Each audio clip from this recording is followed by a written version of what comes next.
నమస్కారం friends, welcome to మంచి మార్గం ఛానల్. మనం గత 4-5 నెలలుగా హైడ్రా యొక్క యాక్షన్ చూస్తున్నాం. హైడ్రా యొక్క హడావిడి చూసాం. హైడ్రా హక్కులను కొంతవరకు గవర్నమెంట్ రిస్ట్రిక్ట్ చేయడం చూసాం. హైడ్రా ఇల్లీగల్ హైరైజెస్ పై యాక్షన్ తీసుకునేంత వరకు పోయి బ్యాక్ ట్రాక్ కావడం చూసాం. అంటే హైడ్రా తన బాధ్యతలను సర్కారు ఏ వైపు సైగ చేస్తుందో ఆ వైపే చూస్తున్నట్టు అనిపిస్తుంది. ప్రతి ఒక్క ఆర్గనైజేషన్కి తన సెట్ ఆఫ్ డ్యూటీస్, తన హక్కులు క్లియర్ కట్గా ఆ ఆర్గనైజేషన్ యొక్క పనితీరు, దాని లీగాలిటీ అంత స్పష్టంగా ఉండాలి. కానీ మనం హైడ్రా విషయంలో చూస్తే హైడ్రా ఆర్భాటంగా స్టార్ట్ అయి ఎన్ కన్వెన్షన్ కూల్చినప్పుడు దాని ఆరా కానీ దాని విశిష్టత కానీ చాలా పీక్ స్టేజ్లో వెళ్ళిపోయింది వితిన్ 1.5 month. కానీ ఆఫ్టర్ 1.5 month మనం ఏం చూస్తున్నామంటే హైడ్రా తన పనితీరును కాస్త పొలిటికల్గా వ్యవహరిస్తున్నట్టు అనిపిస్తుంది. లీగల్, కాన్స్టిట్యూషనల్ ఈ చట్టాలు,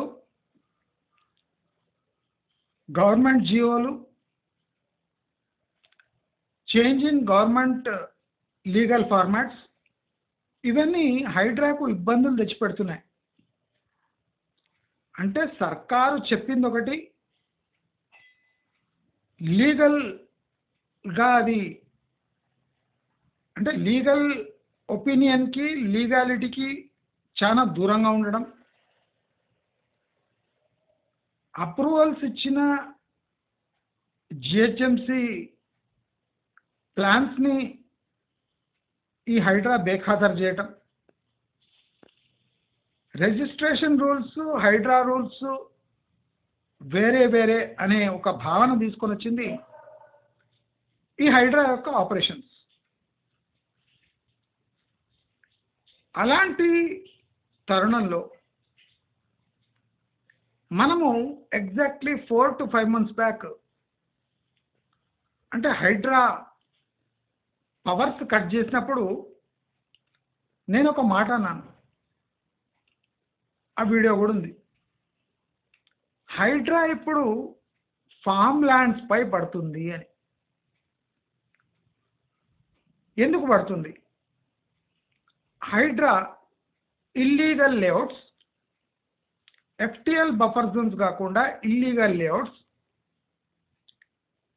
పర్మిషన్ లేని కొన్ని రియల్ ఎస్టేట్ ఫార్మాట్స్, దీనిపై దృష్టి సారించి తన పరిధి విస్తరించుకుంటుంది. ఇప్పుడు హెచ్ఎండిఏ పరిధి ఆర్ఆర్ఆర్ వరకు ఉంది అంటే ఇప్పుడు హైడ్రా పరిధి కూడా ఆర్ఆర్ఆర్ వరకు ఉంది అని అర్థం. డిఫాక్టో అంటే అండర్స్టాండబుల్ థింగ్.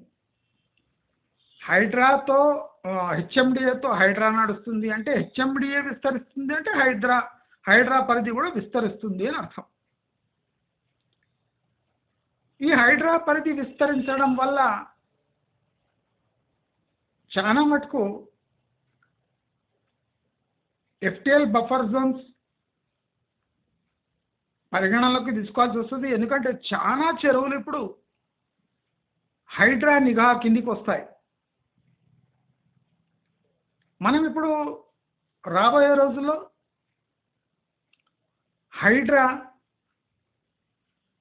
తన మెయిన్ డ్యూటీ ఎఫ్టిఎల్ బఫర్ జోన్స్ని పరిరక్షించడం కాబట్టి వేలాది వందలాది లేక్స్ పాండ్స్ హైడ్రా పరిధిలోకి వస్తాయి. అయితే ఇప్పుడు ఇబ్బంది ఎక్కడ స్టార్ట్ అవుతుంది?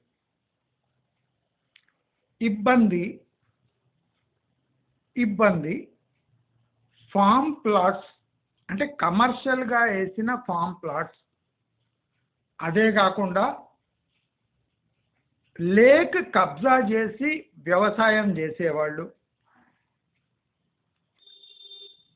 లేక్ కబ్జా చేసి ఆనకట్టలు కట్టేవాళ్ళు, అంటే గ్రామ పంచాయతీ పరిధిలో కూడా ఇప్పుడు హైడ్రా తన ప్రతాపాన్ని చూపిస్తుంది. అంటే గ్రామ పంచాయతీ తీసుకున్న డిసిషన్స్ని కూడా హైడ్రా మళ్ళీ తిరిగి రాయగలదు. అంటే గ్రామ పంచాయతీ కాస్త మున్సిపాలిటీలు అయితే మున్సిపాలిటీల్లో హైడ్రా రూల్స్ వర్తిస్తాయి. వేలాది వందలాది లేక్స్ పాండ్స్ ఇప్పుడు హైడ్రా నిఘా నీడలో ఉంటాయి.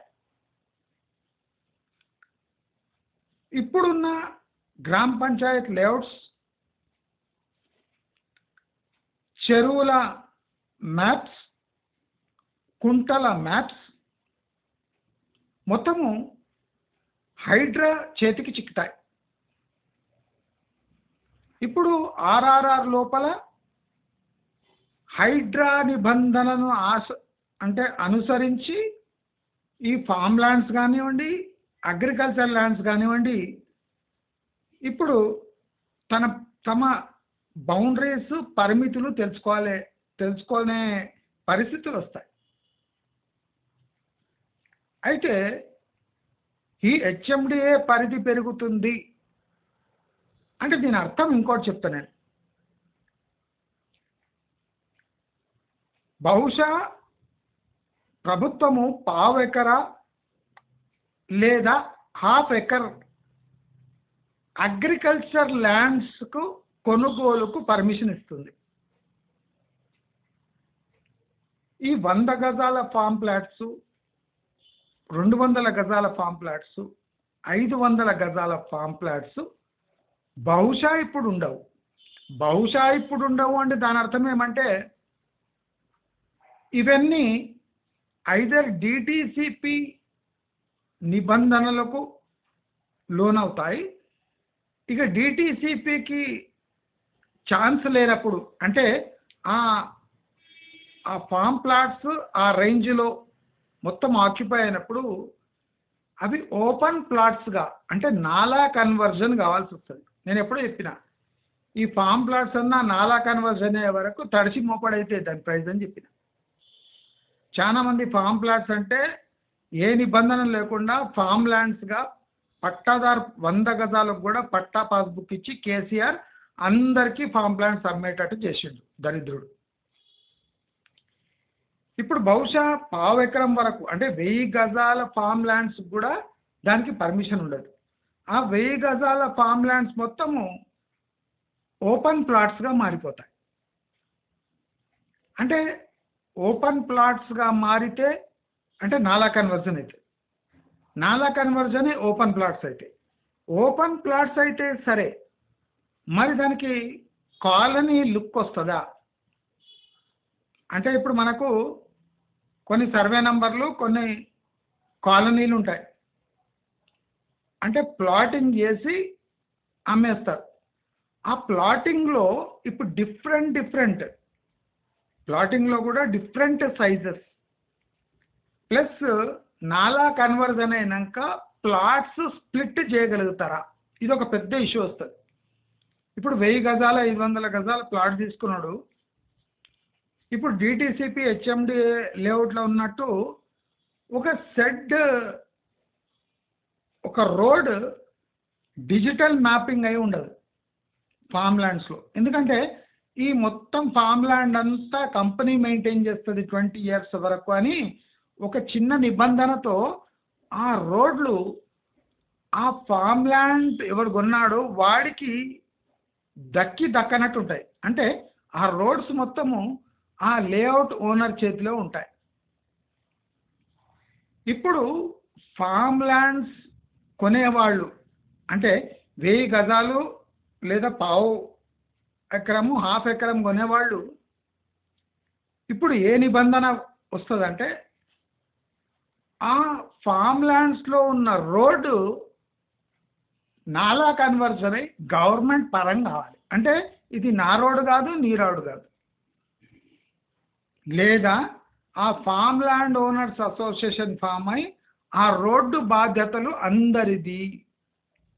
అంటే మెయింటెనెన్స్ ఆఫ్ ద రోడ్ అనే ఒక క్లాజ్ ఇప్పుడు ఫామ్ ల్యాండ్స్లో రాబోతుంది. అది కాకుండా ఇప్పుడు ఫామ్ ల్యాండ్స్ సేఫ్గా ఉండాలి, రేపు లీగల్ ప్రాబ్లమ్స్ రావద్దు అంటే ఈ ఫామ్ ల్యాండ్లో ఉండే రోడ్డు మొత్తము ప్రభుత్వ పరము లేదా ఆ అసోసియేషన్ పరంగా వాళ్ళ పరం కావాలి. అంటే వాళ్ళ పేరున అయిపోవాలి. అయితే కానీ ఈ ఫామ్ ల్యాండ్స్ ప్రొడక్టివ్ కావు, ఒక ఓనర్ చేతిలో ఉండవు. ఎందుకంటే రోడ్డు నీది కాదు అన్నప్పుడు ఆ ల్యాండ్ ఉన్నా ఒకటే లేకున్నా ఒకటే. నెక్స్ట్ ఇప్పుడు గేటెడ్ ఫామ్ ల్యాండ్స్ కాన్సెప్ట్ మొత్తం పోతుంది.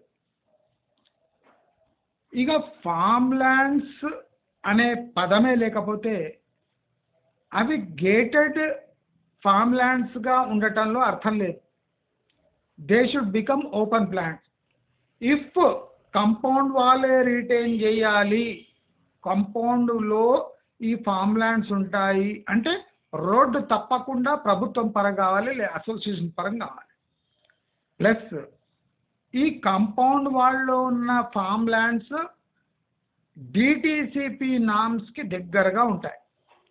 అంటే కొంతమంది ప్లాట్లు స్వచ్ఛందంగా ఈ ప్రాజెక్ట్లో బలివ్వాల్సి వస్తుంది. గుర్తుపెట్టుకోండి, form lands existing form lands DTCP conversion rule వస్తే చాలా మంది ప్లాట్లు ఇష్టమున్నా లేకున్నా అది పార్క్ స్థలానికో ఎమ్యూనిటీస్కో దేనికో ధార వ్యక్తం చేయాల్సి వస్తుంది. లేదా ఓనర్ హోల్డ్ చేసిన ల్యాండ్ ఆ పార్క్ కింద కన్వర్ట్ చేసుకోవాలి. అది ఓనర్ ఒప్పుకోడు. అంటే ఇక్కడ లీగల్ ఇష్యూస్ చాలా వస్తాయి. Especially 100-200 yards farm land bits అమ్మిన వాళ్లకు ప్రాబ్లమ్స్ విపరీతంగా ఉంటాయి. ఎందుకంటే చాలా మంది దాంట్లో ఓనర్స్ ఉంటారు. చాలా మందికి ఈ రూల్స్ రాగానే ఉక్కిరి బిక్కిరి అవుతారు. ఇప్పుడు నాలా కన్వర్జన్ ఛార్జెస్ ఎల్ఆర్ఎస్ కూడా ఇంట్రడ్యూస్ చేసి ఎల్ఆర్ఎస్ కింద ఈ ప్లాట్స్ మళ్ళీ కొంత అమౌంట్ కట్టి దాన్ని రెగ్యులరైజ్ చేసుకునే స్థితి రావచ్చు. ఇంకోటి, ఈ టోటల్ ఫామ్ ల్యాండ్ అనే కాన్సెప్టే పోయి either agriculture lands or plots అంటే colony plots, either residential plots or agriculture lands రెండే. ఈ ఫామ్ ల్యాండ్స్ అని ఏ నిబంధన లేకుండా అగ్రికల్చర్ ల్యాండ్ని బిట్టుగా చేసి ఒక రోడ్డు ఎవరి పేరున ఉందో తెలియకుండా ఒక రోడ్డు చూపించి డిజిటల్ మ్యాపింగ్ లేకుండా ఈ ఫామ్ ల్యాండ్స్ అమ్మడం జరుగుతుంది. దాంతో ఫామ్ ల్యాండ్ కూడా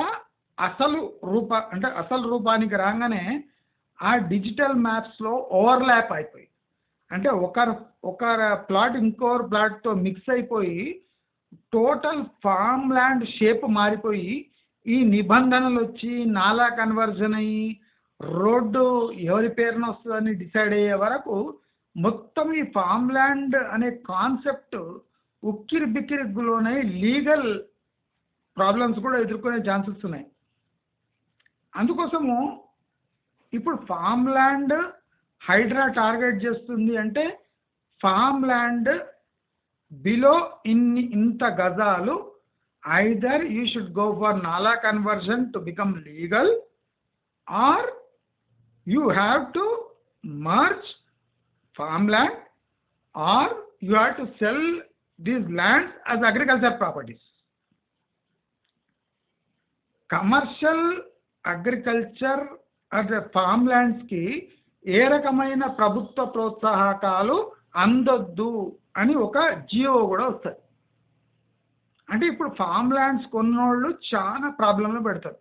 అదే ఊళ్ళ దగ్గర ఉన్న ఫామ్ ల్యాండ్స్ కొన్నోళ్ళు ఇప్పుడు గ్రామ పంచాయత్ లేఅవుట్గా ఒక ఎల్ఆర్ఎస్ స్కీమ్ కింద దాన్ని కన్వర్జన్ చేసుకొని ఈజీగా ఊళ్ళో అంటే జనరల్ ఓపెన్ ప్లాట్స్గా డిక్లేర్ చేసుకోవచ్చు. కానీ ఊరు నుంచి దూరంగా ఉండి ప్యూర్ ఫామ్ ల్యాండ్స్ని, ప్యూర్ అగ్రికల్చర్ ల్యాండ్స్ని ఫామ్ ల్యాండ్ బిట్స్గా మార్చిన వాళ్ళకి మాత్రము కొన్ని లీగల్, కొన్ని రెగ్యులేటరీ ప్రాబ్లమ్స్ ఎదుర్కోవాల్సి వస్తుంది. ఇంకోటి, ఈ హైడ్రా రాకముందు విచ్చలవిడిగా రూరల్ ఏరియాస్లో ఫామ్ ల్యాండ్స్ ఎఫ్టిఎల్ బఫర్ జోన్స్లో లేక్ సైడ్ ప్రాపర్టీస్ అని అమ్మేసారు. ఇప్పుడు చాలా ప్రాపర్టీస్ అంటే ఫామ్ ల్యాండ్స్ సగానికి సగం లేదా పూర్త వాషౌట్ అయ్యే ఛాన్సెస్ ఉన్నాయి.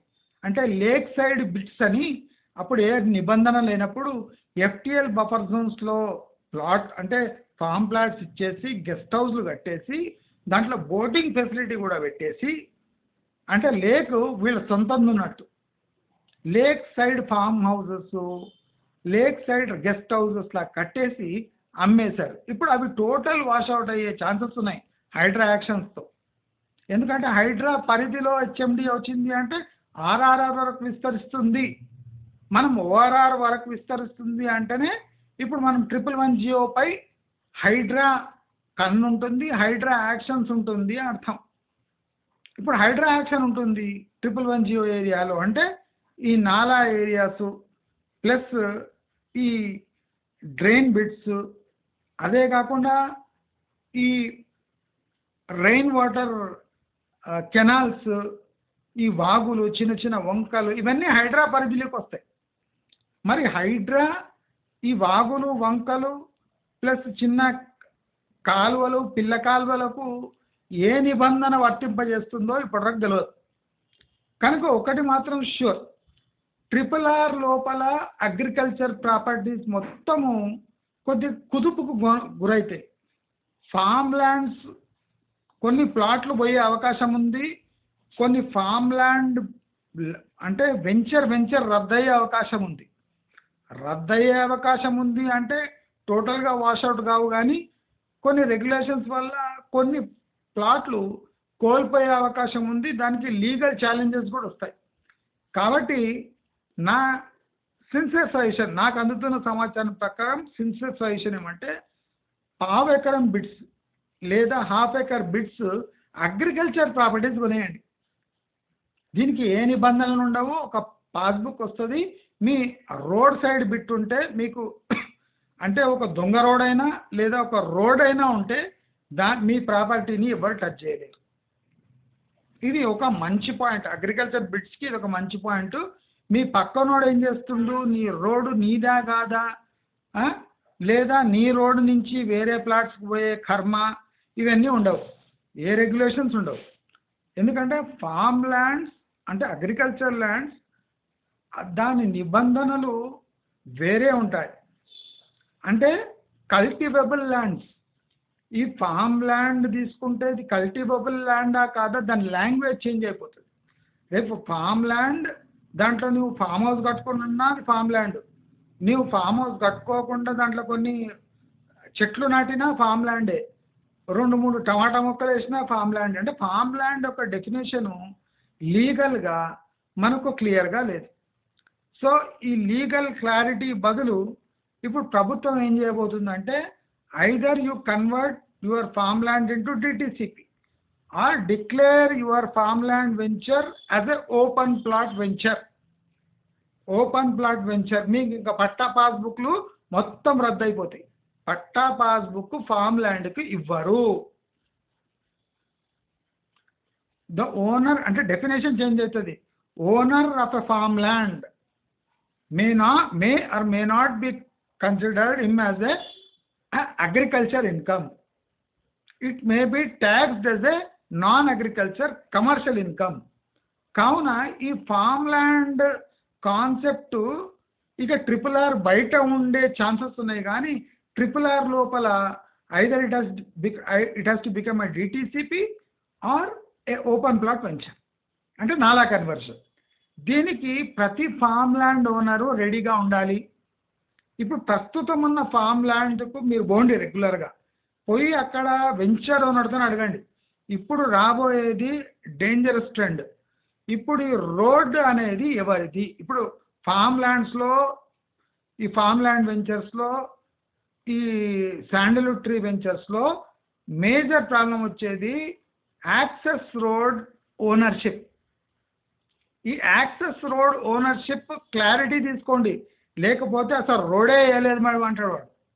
అంటే మీరు ఏం చేయలేరు, ఎందుకంటే పక్కా డాంబర్ రోడ్ ఉన్నా అది తన మ్యాప్లో చూపించాడు, ఎందుకంటే ఎప్పటికప్పుడు చేంజ్ చేసుకోవచ్చు. ఇంకోటి, ఓనర్ హోల్డింగ్ ఉన్న ప్రాపర్టీస్ ఉంటే అది వాడు ఎప్పుడైనా ఏమైనా చేయవచ్చు. కనుక ఓనర్ అక్కడ ఎగ్జిస్ట్ అయి ఉన్నప్పుడే ఈ రోడ్డుపై క్లారిటీ తీసుకోండి, ఒత్తిడి పెంచండి. Legal ownership of the access road అనేది ఒక మీరు అసోసియేషన్ ఫామ్ అయ్యి అసోసియేషన్ పేర్లో చేసుకోండి, లేదా ఇది గ్రామ పంచాయత్కి పేరున చేసేయండి. ఇఫ్ గ్రామ పంచాయత్ పేరు చేస్తే అది ఒక గవర్నమెంట్ రోడ్డుగా మారుతుంది, లేదా మీ మున్సిపాలిటీ పేరునే చేసేయండి, అంటే అది మున్సిపల్ కాలనీగా మారిపోయే అవకాశాలు ఉన్నాయి. ఇప్పుడు ఒక అసోసియేషన్ కాస్త ఒక మున్సిపల్ కాలనీగా మార్చే అవకాశం ఉంది, అంటే రోడ్డు ప్రభుత్వపరం అయిపోతుంది, ఎవరైనా వచ్చిపోవచ్చు. మీ ఫామ్ ల్యాండ్స్కి ఒక లీగల్ ఒక ఫేస్ దొరుకుతుంది. సో నేను తెలుసుకుంది ఒకటే, ఫామ్ ల్యాండ్ ఓనర్స్ ఊళ్ళ లోపల నుండి లేదా ఊరికి అటాచ్ ఉన్న వాళ్ళు నాలా కన్వర్జన్కి మీరే అప్లై చేసుకోండి, మీరే లేదా గ్రామ పంచాయత్ అప్రూవల్ తీసుకోండి. త్వరగా ఇది ఒక అంటే హౌస్ హోల్డ్ ప్రాపర్టీ, అంటే ఒక ప్లాట్స్గా ఓపెన్ ప్లాట్స్గా కన్వర్ట్ చేసుకోవడానికి మీరే ట్రై చేయండి మీ సైడ్ నుంచి, లేదా అందరూ ఒక చోట ఏర్పడి మీరే రోడ్డు యొక్క కరెక్ట్ డిజిటల్ మ్యాపింగ్ చేపించి దాని ఓనర్షిప్ కంబైన్డ్ ఒక అసోసియేషన్ ఫామ్ అయి ఆ అసోసియేషన్కి అప్పగియండి. సో మీ టోటల్ ఫామ్ ల్యాండ్ రేపు ప్రభుత్వం చర్య తీసుకున్నా సేఫ్గా ఉంటుంది. వాళ్ళకి చూపించడానికి మీకు ఒక మ్యాప్ ఉంటుంది, మీకు ఒక లీగల్ రిడ్రెసల్ ఉంటుంది. ఈ రోడ్డు ఇదండి, మీరు రోడ్డు ఇది నాలా కన్వర్జను, ఇది ఇలా ఉంటుంది. మీరు మున్సిపల్కి ఆ టోటల్ మీ ఫామ్ ల్యాండ్ మొత్తం ధారాదత్తం చేయొచ్చు. కొద్దిగా రుసుము చెల్లించి నాలా కన్వర్జన్ చేసి ఒక మున్సిపాలిటీ కింద వచ్చేటట్టు చేసుకోవచ్చు.